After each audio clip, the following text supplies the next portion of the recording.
Halo sahabat, assalamualaikum. Jumpa lagi dengan saya di channel Zonatuser. Di kesempatan video kali ini saya akan memberikan satu penjelasan mengenai rice cooker atau penanak nasi ya sahabat. Puluhan hingga ratusan bahkan ribuan rice cooker itu terbuang sia-sia di tempat rongsok ya sahabat. Hanya karena masalah yang sangat sepele sehingga orang-orang membuangnya tanpa menggunakannya kembali. Padahal rice cooker itu memiliki harga yang tidak murahan ya sahabat, kecuali yang memang murahan. Di sini saya akan memberikan satu tips atau berusaha menjelaskan kerusakan pada rice cooker pada umumnya yang sering terjadi ya sahabat. Tidak jarang terjadi ya sahabat, rice cooker yang sahabat-sahabat memiliki itu sering mengalami kerusakan pada nasi yang cepat basi atau nasi yang cepat mengering ya sahabat. Ini adalah umum sering terjadi di masyarakat. Sehingga banyak orang-orang enggan membenarkan kembali atau memperbaiki untuk jenis kerusakan ini, dan akhirnya rice cooker tersebut dibuang ke tukang loak ya sahabat. Padahal untuk kerusakan jenis seperti ini itu sebenarnya cukup simpel ya sahabat. Artinya tidak begitu parah ya sahabat. Bahkan separah apapun rice cooker itu, selagi rumah pada rice cooker tersebut masih bagus atau masih rapat, maka rice cooker tersebut dapat diperbaiki dengan biaya yang tidak mahal ya sahabat.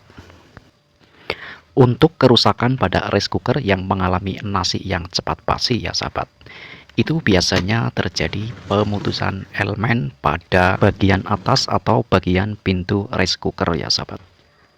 Kita dapat membukanya melalui lubang baut ya. Di dalam engsel rice cooker ini ada baut ya, tinggal kita lepas menggunakan obeng. Kemudian di dalamnya akan terlihat satu kabel biasanya terputus ya sahabat. Kenapa bisa terputus seperti itu? Karena untuk bagian engsel itu sering terjepit ya sahabat. Ketika kita membuka tutup rice cooker ini, itu sering terjadi gerakan pada engsel dan kemudian menjepit pada kabel elemen bagian pintu atas. Itulah sebabnya nasi yang kita masak pada rice cooker tersebut menjadi cepat basi, karena pemanasan terjadi hanya pada elemen di dalam dinding-dinding rice cooker ini ya sahabat, bukan pada dinding atas atau bagian pintu, sehingga pemanasan itu tidak merata sampai ke atas ya sahabat.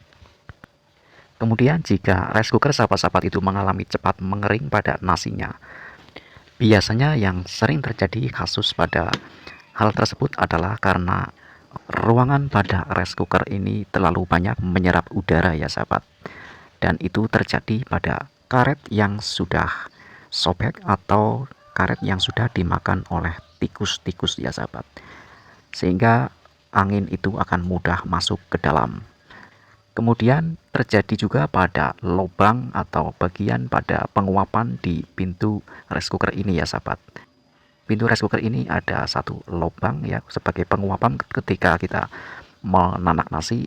Nah, di situ sudah pecah atau sudah terkikis di bagian-bagian listnya ya sahabat, sehingga rice cooker tersebut mengalami mudah kering pada nasinya, dikarenakan mengalami ketimpangan energi panas pada volume rice cooker ini ya sahabat.